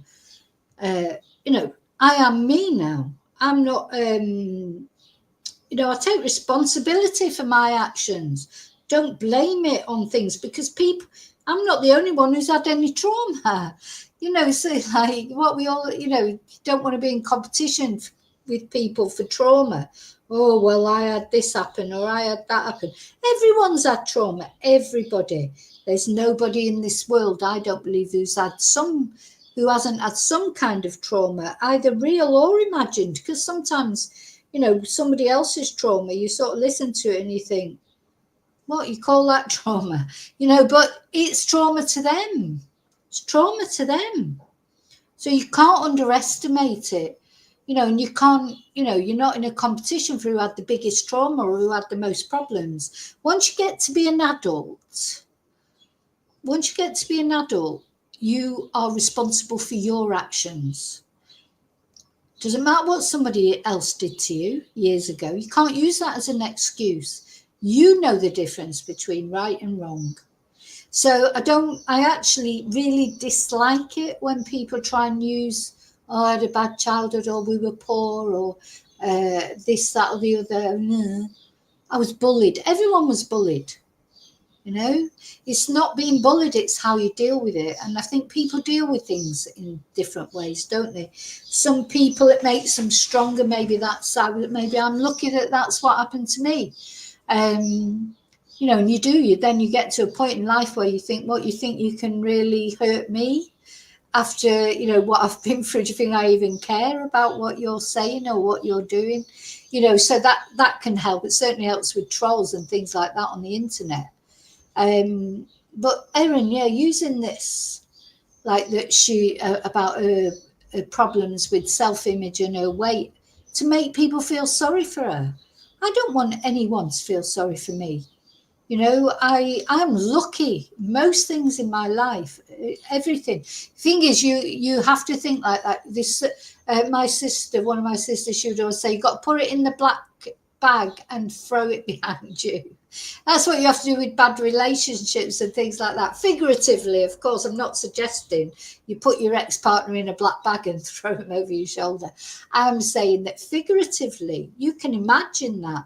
Take this person that's caused you maybe a lot of harm, but you still can't help but love them or whatever. You figuratively put them in a black bag or seal them up one way, throw them over your shoulder. You move on and leave them behind. So that's true of everything in life. You have a bad job, you know, you hated it. You can't live in the past, can you? And you don't know what's going to happen in the future, so you have to live in the moment. So maybe I'm always a little bit, I don't like people using excuses, because there are people that have been through terrible trauma that don't do terrible things to other people. I'm not talking about me there. I'm talking about loads of people out there that have been through unimaginable things that we can't even conceive of. They still don't go around and poison people or kill other people or take it out on other people. So he says his client had a problem with self-image and her weight and was known to have purchased dieting books. And he says his client contacted a clinic called Enrich in April and May looking for weight loss options. And of course, we know that this is not true, don't we? Prosecutor Nanette Rogers challenged part of this evidence in her closing arguments, saying that Miss Patterson's initial claim she wanted to undergo gastric bypass surgery at the clinic was a lie, because the clinic did not offer that treatment. So remember, when she was pulled up about it, about lying about she had cancer, because this is where the lie started, lying she had cancer, so she said, well, actually, I was going to have a gastric bypass. And then it turned out, oh no, it might not have been a gastric bypass. It might have been liposuction. And it turned out this clinic weren't offering that either. So all that was 3 lies right there and then. So, you know, let's have the lie thing up.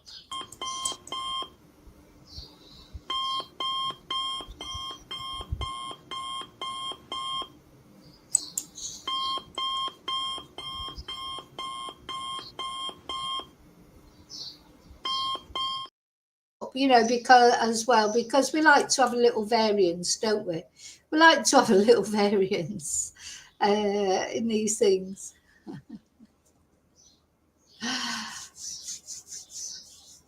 So my nail bar. If you want to come over, I'll do your nails as well. I do like doing nails.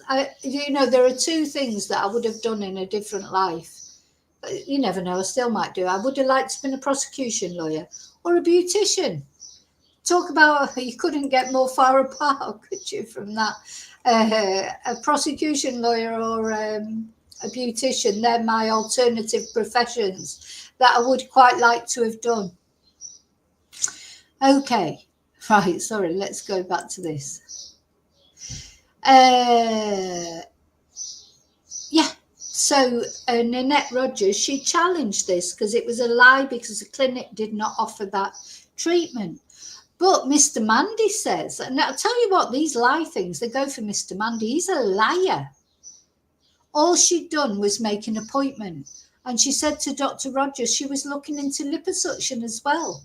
He says his client was honestly mistaken and had thought the clinic had offered gastric bypass surgery. I mean, do you think he goes home, Colin, and he says to his wife or his other half or whoever he lives with or his friend, oh, I don't know how I can carry on with this case. Oh, God, more lies. You know, do you think he does that? I mean, obviously, he can't admit it there. That's his job to defend this woman. She was honestly mistaken. Again, all these lies, but now she's telling the truth. So he says she spent most of the months, I think I've been bitten by a mosquito now, on my ankle. Do you know what? They always bite you, like really far away where you really have to bend down to it.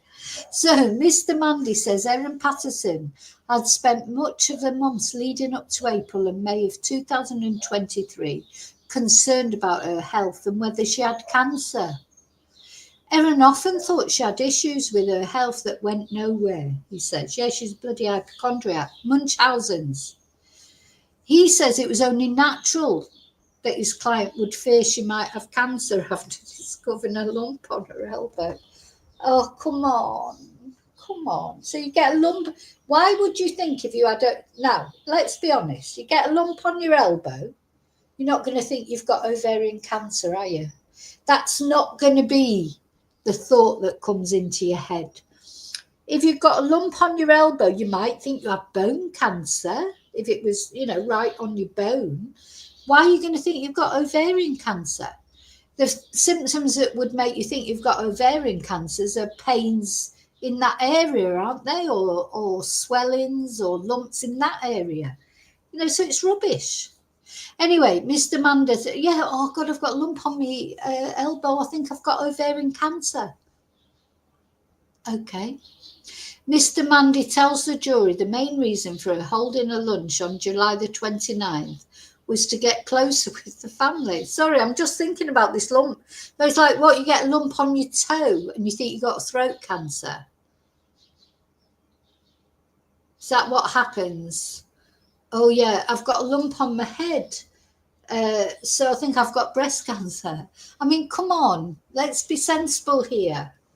You know, you get a lump in your breast, God forbid that it ever happens. You think you've got breast cancer. You don't think you've got kidney cancer or any other type, do you? Anyway, Mr. Mandy says it's only natural his client would fear she may have cancer after discovering a lump on her elbow. So many lies.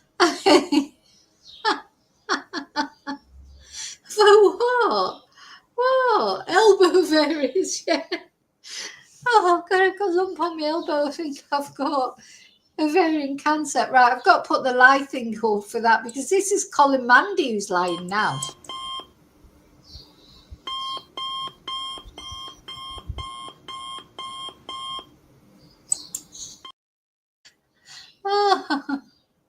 Oh, God, it's like a comedy. It's not even funny because it's serious, but come on. So he tells the jury that the main reason for her holding a lunch on July the 29th was to get closer with the family. It was not so much the lump on her elbow that was important, but the love, the support, the attention she was getting. Yes, because she's a bloody narcissist. She just wants the attention, any attention. And that is the crux of it. She wasn't getting it anymore. That's why she did it. She was going to teach them a lesson. How dare they not give her attention? How dare they? How very dare they? God. So the defence says that Erin Patterson inviting her relatives to lunch with a suggestion she wanted to discuss her health. See, I'm going to laugh all the way through this because it is laughable. Sorry, it is. Was a ploy to garner love and attention from her relatives. Maybe. He says his client had felt hurt and isolated from her support network. Simon might have been isolating her a bit from the wider Patterson family, he says. There's something inside me that feels that if Erin is found guilty, there's a lot more that's going to come out about Simon. I think Simon, he was suspicious of Erin. Was Simon seeing somebody else? Is this more to this, I think? Medical appointments will keep those text messages and love and attention coming. It will provide a reason for people to be in touch with her and saying, how are you doing? How are you going? Be part of the family. Yeah, because she had she's got a sister, hasn't she? Got a sister? And she's got 2 children, of course. So she is part of that family. Anyway, Mr. Mandy says it was not a crime to have done this.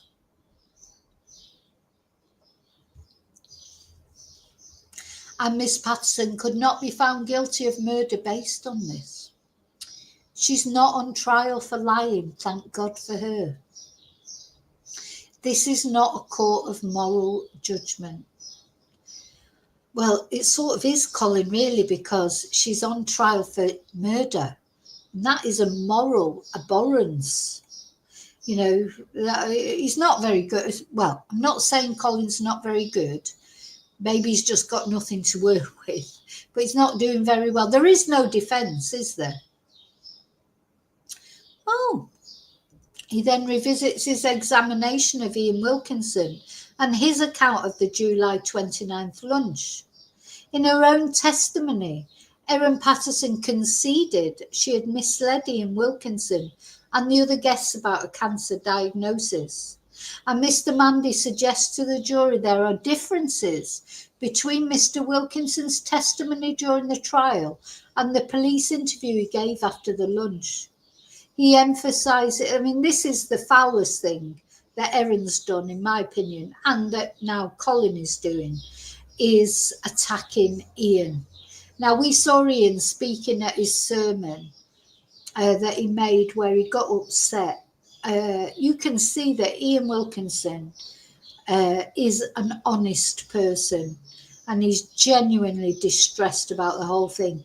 And to suggest that he's lying, really is Mr. Mandy really expecting that people will think that Ian is lying deliberately to convict Erin?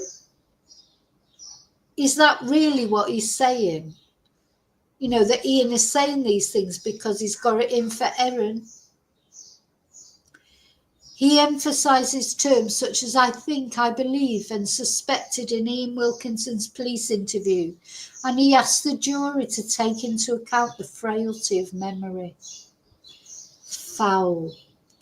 Mr. Mandy states, however, that Mr. Wilkinson's account is not that much different to Miss Patterson's client's account of the lunch. He says Miss Patterson merely lied to hide her habits of binge eating. Shut up. Oh, I'm angry now. I've got to get an angry video up there. I'm really pissed off now with Colin. Mr. Mandy contests the prosecution's argument that the cancer story was a ruse to get guests to attend the lunch. He says the timing of the cancer diagnosis conversation, which took place after the beef Wellingtons were eaten, no, it did not align with the prosecution case. This conversation happened after the food had been consumed, he says. If this was a ruse, there was no need to have the conversation because the deed, the consumption of the food, had already happened. And Mr. Mandy tells the jury, oh God, I hope this jury's switched on, please God, please God. That's what I'm going to be praying for, that this jury hears it as I'm hearing it, as we're hearing it. It's horrible. Anyway, he tells the jury the only logical conclusion to be drawn was that the cancer lie had nothing to do with the lunch. The cancer lie was the reason to get them there. You idiot, you lie. He's a liar. Let's have a look at him. I want to have a look at him because I hate him now. I mean, I know he's the defence lawyer, but this is why I could never be a defence lawyer. because to be so nasty, horrible, such a liar, is that what you've got to do to be a successful defence lawyer? You know, horrible. So he then turns his this will be good. He turns his focus to the issue of the Asian grocer, where Erin Patterson says she bought some mushrooms before the lunch. As if. He says records show that Miss Patterson was living in Mount Waverley at the time, and says that Miss Patterson's daughter remembers going with her mother to an Asian grocer. He says that his client's account of purchasing mushrooms from the store are consistent with the items found in the stores. She's not making it up. No, of course she's not making it up. She never makes anything up. What, Erin? Oh, no. She's obviously familiar with the packaging, he says. He argues it's clear that his client bought dried mushrooms at the store. So that's despite the fact that people had to go out and see if these mushrooms were sold anywhere, in stores, any store, because she couldn't remember which one it was. They had to go to all that trouble. They found nothing. Nobody else was ever ill. So basically what he's expecting us to believe is that one packet of dried mushrooms that Erin bought from some Asian supermarket that she doesn't even remember which one or even where it was. That one packet had death cap mushrooms in it, but nobody else in that area never, was poisoned by death cap mushrooms. That's what we're supposed to believe. That's what the jury's supposed to believe. There was one packet in that Asian store that never existed. There was one packet that had death cap mushrooms in it. And, oh my God, Erin just happened to buy that one packet. Oh my God. And then she went off and bought a dehydrator, didn't she? So then he addresses, this will be fun. He then addresses Erin Patterson's purchase of a dehydrator. If the plan is to dehydrate death cats for one meal, you don't need to buy a dehydrator. You can dehydrate things in the oven. Why do you need a dehydrator? Fan forced to low temperature. Come on.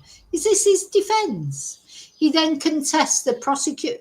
Well, why did she buy dehydrator then on the same day that death cap mushrooms were seen? That's, why doesn't he address that? He talked about the prosecution cherry picking evidence. If anyone's cherry picking evidence, it's him. What's the reason then that on the same day she was in the area that death cap mushrooms were seen, she then literally a couple of hours later went and bought a dehydrator? Why? So he then contests the prosecution's argument that Miss Patterson tried to hide mushrooms inside the beef Wellington, saying there would be no need to hide mushrooms inside a mushroom paste. And he refers to it as one of the many, many logical inconsistencies in the prosecution case. Time for lunch.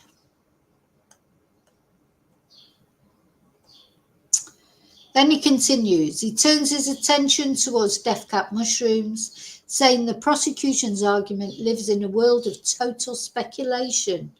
I think you've got that the other way around, Colin. He says that the prosecution case is that Erin must have collected enough death cap mushrooms to kill 5 people by April 28th, despite expert evidence saying they're difficult to find and identify. He then takes the jury to cached images extracted from Erin Patterson's mobile phone. And earlier in the trial, the jury was shown images that showed information about different types of cancer, which the prosecution argued Miss Patterson used to research her cancer lie. But Mr Mandy says due to the limitations on the dating of the photos, these images could have been from previous instances where Miss Patterson believed she had cancer. He then says the prosecution has seriously misstated the evidence of telecommunications expert Matthew Sorrell. Oh, God, remember that? All the data evidence we heard. You know, it did go on for quite a long time, but it was interesting. You know, it was interesting. So, you know, it was interesting because, you know, it was, what's the word? Informative. We've learned so much. I do feel like I've learned a lot in this case. I've learned a lot about mushrooms. I've learned a lot about how they collect telephone data, etc. So it's been interesting in that sense. But, you know, I've got to be honest, I'd be glad to see the back of it now, the end of it, which I'm sure everybody will. So he says that the prosecution told the jury that her phone was at one point stationary in Outram, in the northern end of Outram, near a death cap mushroom sighting, attributing the claim to Dr. Sorrell's testimony. He didn't say that, said Mr. Mandy. He only said it was possible and the phone could be in the area. Cojones, Colin, cojones. He accuses the prosecution of being selective with the data, which it was. Everyone's, that is the whole point. He'll be selective with his evidence that he gives. That's the whole point of it. In this trial, we've heard that event-based monitoring data from mobile phone networks showed that her phone connected to towers near where death cap mushrooms grew. And he tells the jury, Mr. Mandy tells the jury, that Miss Patterson's alleged phone, oh, because don't forget we haven't found a real phone anyway, a real phone that's used every day has never been found. And the other, you know, it was factory reset 3 times, once remotely. So he says this could be identified as a regular occurrence due to the small sample size. But, you know, I can't even read that because it's cojones. The limitation of his analysis was the fact they only had EBM data for a handful of days, 23 days out of 500. Okay, so I understand now what he's trying to say. He's trying to say, well, they should have looked at more days. Maybe she was often in that area. Maybe her phone data often showed that. Okay, fair enough. And he dismisses, he then reiterates the difficulty of identifying death cap mushrooms. And he says it's quite possible that a person might pick death cap mushrooms instead of the other mushrooms they're accustomed to.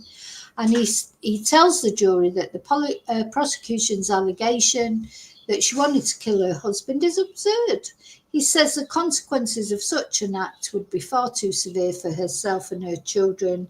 There's no possible prospect that Erin wanted to destroy her whole world, her whole life. No, she didn't want to destroy her whole world, her whole life. She just wanted to destroy Simon and his world and his whole life.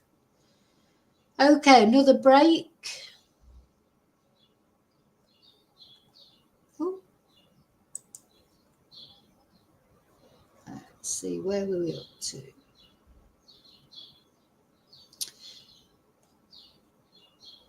So they had a break. Oh, he's going to talk about, right, we're out for another break. So they come back and he returns to the July 29th lunch and the preparation of the beef Wellington. And he says that if the prosecution is arguing that one beef Wellington was safe and the others were poisoned, Erin would need to be very careful in preparing the meal. He suggests to the jury that the only way to differentiate, sorry, I've got to put another coat of nail varnish on. The only way to differentiate the safe beef Wellington would be to mark the pastry in some way. No, she did it with plates. So he then suggests that Ian Wilkinson was wrong about his claim that Miss Patterson used different coloured plates at the lunch. Why would Ian say that if it wasn't true? And even Erin, and don't forget, it wasn't only Ian that said that, his wife said that as well. And even Erin's children said, Erin's son said that he had loaded up the dishwasher. He said white plates. whereas Ian had said grey plates. And the thing is, no white plates or grey plates were ever found, so where are they? He's wrong, says Colin. Honestly mistaken.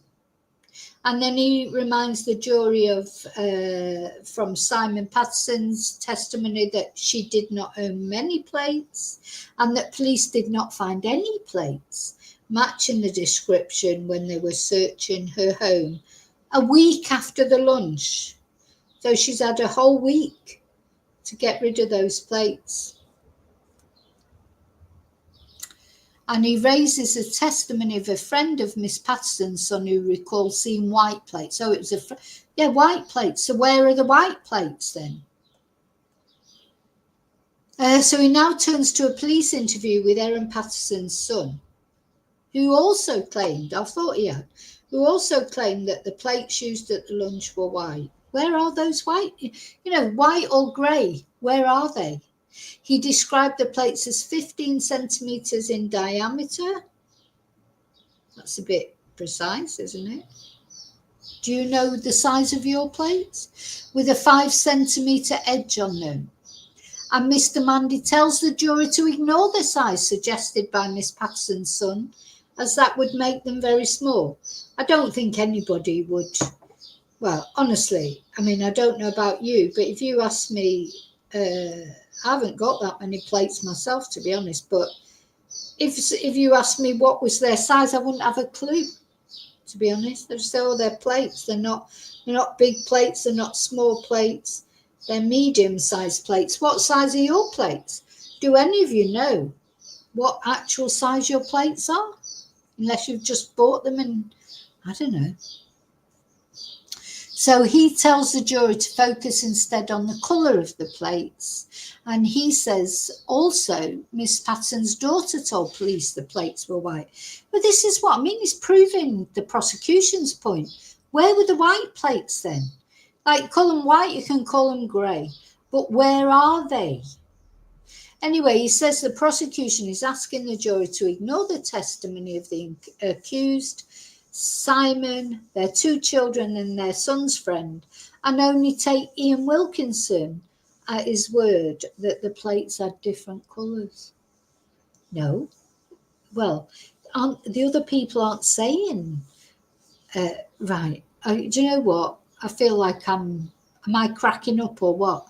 So the other people have said they were white plates. He's saying, no, Ian Wilkinson's saying they were grey, but neither the white plates or the grey plates were found. So the defence says that because Ian Wilkinson had never been to Erin Patterson's house before, he would naturally be less familiar with the crockery than the other members of the family. He was honestly mistaken.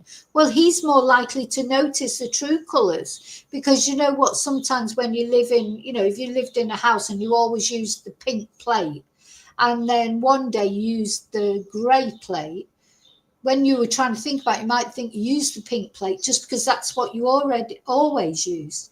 If anyone's likely to be accurate, it'd be Ian, because he has got nothing to judge it by. The defence barrister again tells the jury it would have been much easier for Erin Patterson to mark a non-poisoned pastry than serve it on a different coloured plate. He notes that Heather Wilkinson and Gail Patterson took plates to the table themselves without prompting from Erin. No, but they took one of the grey plates, didn't they? I expect Erin kept her plate to one side, waited till she probably said, oh, just come and take a plate, because all their plates were the same. And then her plate was probably in a separate place. So, but of course, I don't know that. That is just conjecture.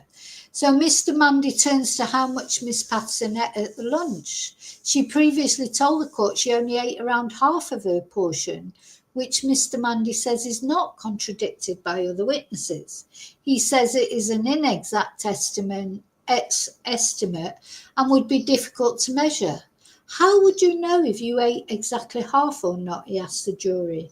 And Mr Mandy says Miss Patterson was never asked how much of the meal she ate at hospital, and says that if she had, the prosecution would have used it as an example of incriminating conduct. Damned if you do, damned if you don't. And then he asked the jury if it's possible that Miss Patterson ate part of the same meal and did not get ill. He says that Miss Patterson reported feeling ill on Saturday evening before the other lunch guests reported feeling ill. That's strange as well. He then referenced her claim that she threw up soon after the lunch after binge eating an orange cake. He tells the jury that if his client had been lying, she would have been more specific about the contents of that vomit. Whatever. She made that up as she went along anyway. He raises the test. Oh gosh, so I'd forgotten about Dimitri. So this was Victoria's chief toxicologist, Dimitri Gerostomelos, and he cross-examined him, didn't he? Now, note, he did not bring any of these witnesses as defence witnesses. He cross-examined them at times, not all of them. There were a lot of witnesses that the prosecution brought that he did not cross-examine. But there was a couple that he cross-examined. But when it came to, his own calling his own defence witnesses, the only one he called was Erin. I think that's very relevant. So he reiterates the expert evidence that those with death cap poisoning can experience different levels of illness, including the less damaging grade one severity. And he tells the jury that, contrary to the prosecution's claims, a person may experience a less severe illness after eating the same meal as people experiencing. Do you know, this is just blah, de blah, de blah, de blah, de blah. So he then said, and I knew he was going to bring up all this, that according to the literature available, the degree of someone's illness after eating death cap mushrooms depends on how much poison was in their portion, how much they consumed, how much was absorbed by the body, weight, age, and a person's toxic response. And then he provides reasons for why Miss Patterson may not have gotten as ill. He notes the dried cat mushrooms may have been unevenly spread in the mushroom paste. Erin only ate half of her portion, but remember, Gail only ate half of her portion as well. Erin vomited after the lunch. Well, she only made that up later. She didn't say that at the time, reducing the amount in her body. Erin was over 100 kilograms at the time, and she had more body weight. Erin was younger than the rest of her lunch guests. Do you know what? I've got to put the lie thing up there. You know, this is just, it's just not true. She's just made it up as she's gone along. And, Mr. Mandy, I know he's doing it because it's his job. Okay, I have to keep remembering that, but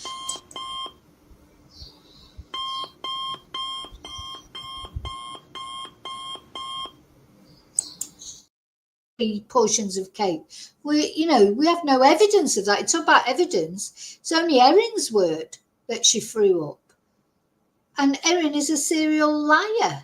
So why should we believe Erin? So forget that one for a start. So let's go through them. So yeah, the dried death cap mushrooms may have been unevenly spread in the mushroom paste. I don't believe that for a minute, because Erin, it was a special meal. She wanted it all to be special.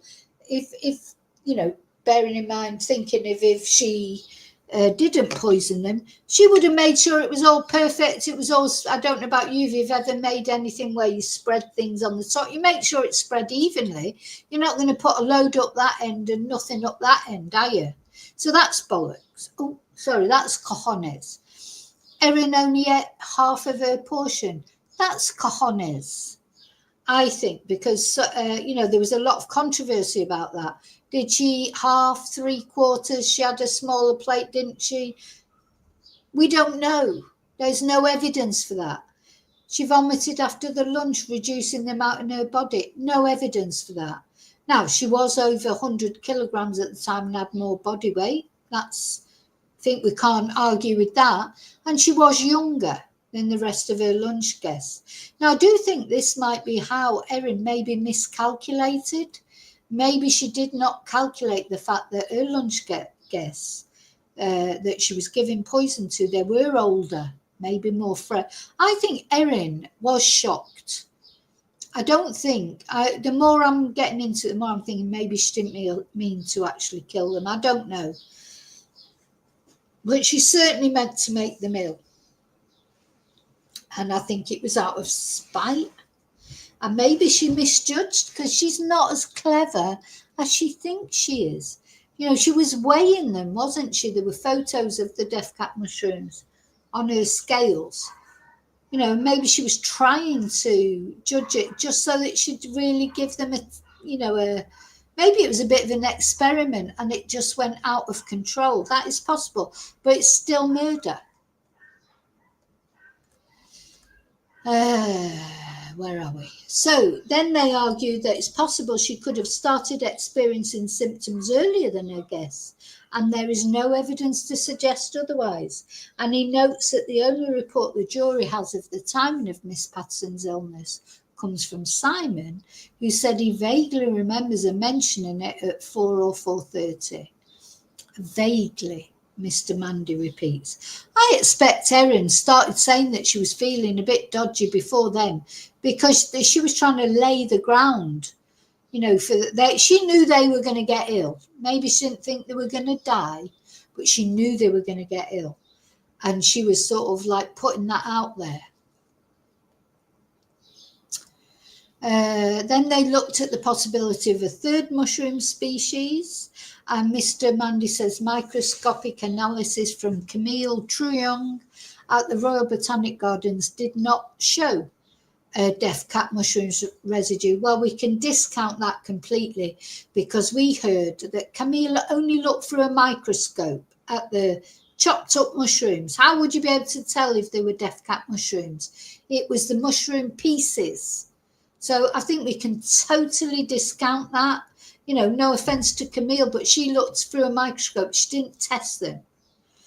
And he also raised the testimony of plant virology specialist David Lovelock, who found no evidence of death cap mushroom residue in the leftover food. But I don't think that was tested in a toxicology way either.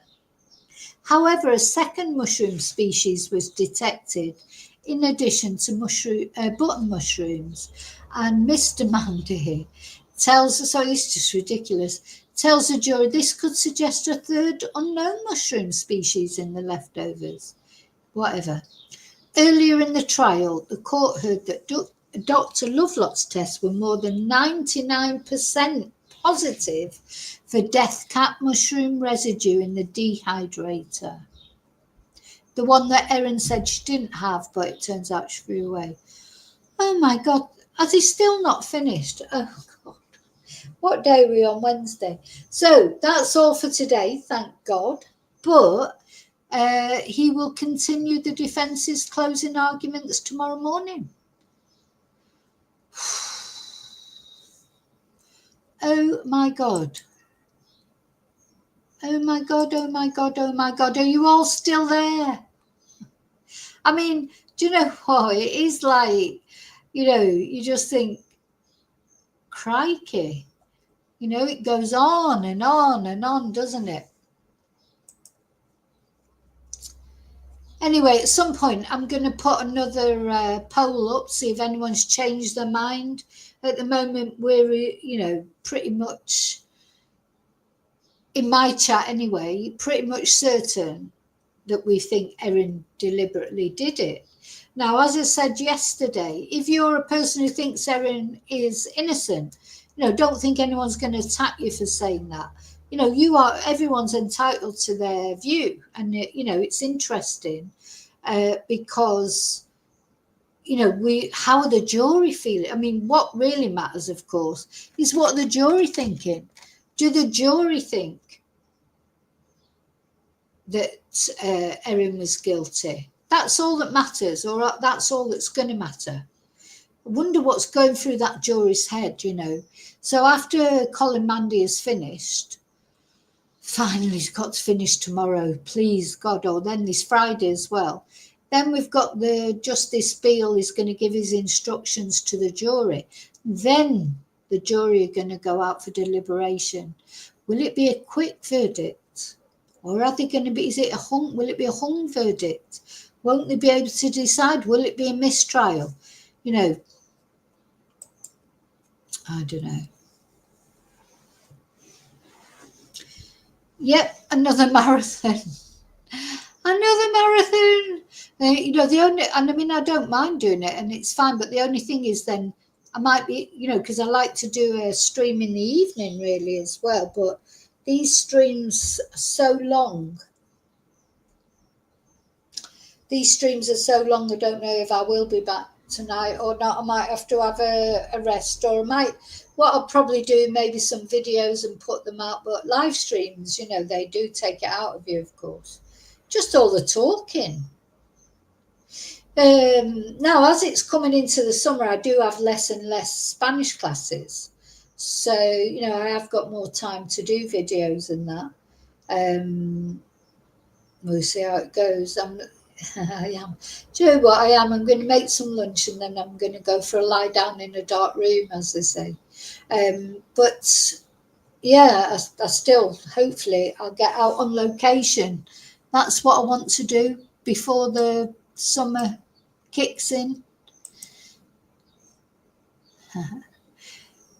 Tracy, I tell you what, you should see my fridge now. It's spotless. So the good thing about having no food in whatsoever yesterday is because my fridge was practically empty, I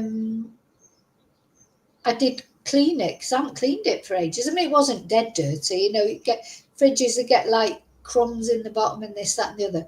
So, of course, yesterday I started off cleaning it. And as always with me, start cleaning something. Next minute, I've got the fridge out, I'm cleaning the back of it, I'm cleaning the top of it, I'm mopping the floor behind it, I'm cleaning the wall at the back of it.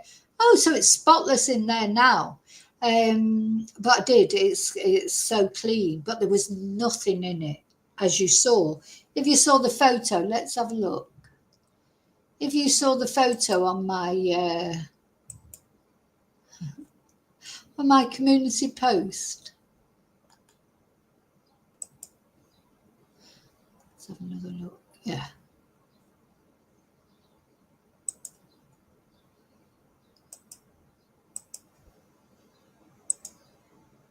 Yeah. So this was my fridge yesterday.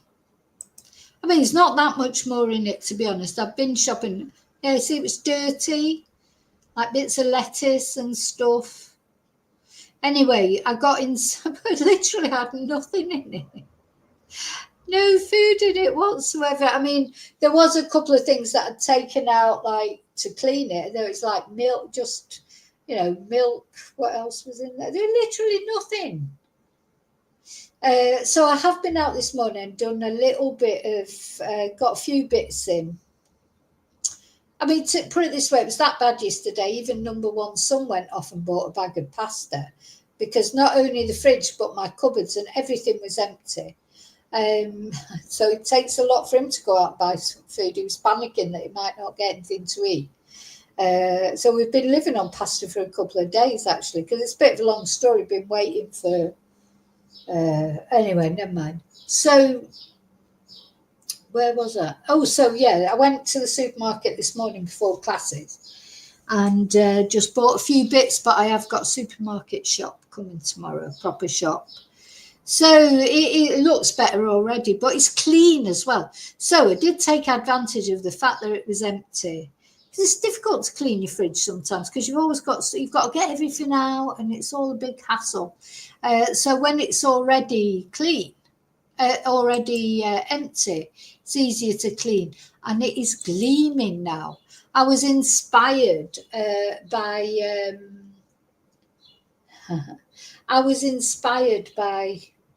Kim, of course, who died yesterday. I think Kim's spirit was with me yesterday. You know, the lady who died, unfortunately. But having said that, she was 83. She had a long life well lived. She was a character, wasn't she? A British character. And anyway, rest in peace. But I was definitely inspired with her yesterday. And not only my fridge is clean, but behind it is clean, the walls clean, everything's clean. I've had the whole thing out and cleaned it all. I'm not a lover of cleaning, but once I start, I can't stop. So of course I'm waffling now, aren't I? Let me get the waffle up. Where's the waffle? Giving you a bit of waffle, aren't I?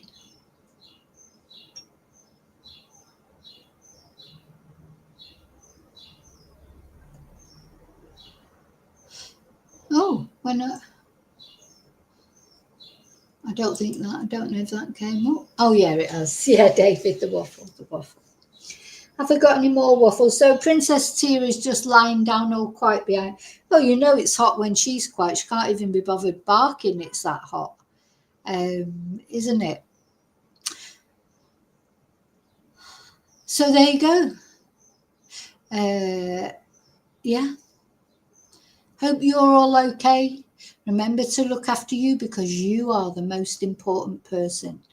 And I'm going to go now, and I will see you again very soon in the next video. I think I might finish with to cheer us up. Yeah, people like my waffling. Well, I say people like my waffling. Some people don't like my waffling. You can't please all the people all of the time, can you? That's what I've definitely discovered. But I'm going to put on the Vicky Marie Doll's House video to finish, just to make us smile. But before I go, just a little reminder, this is who it's all about. We need to look at Don, Gail, Heather and Ian. Hope you get justice.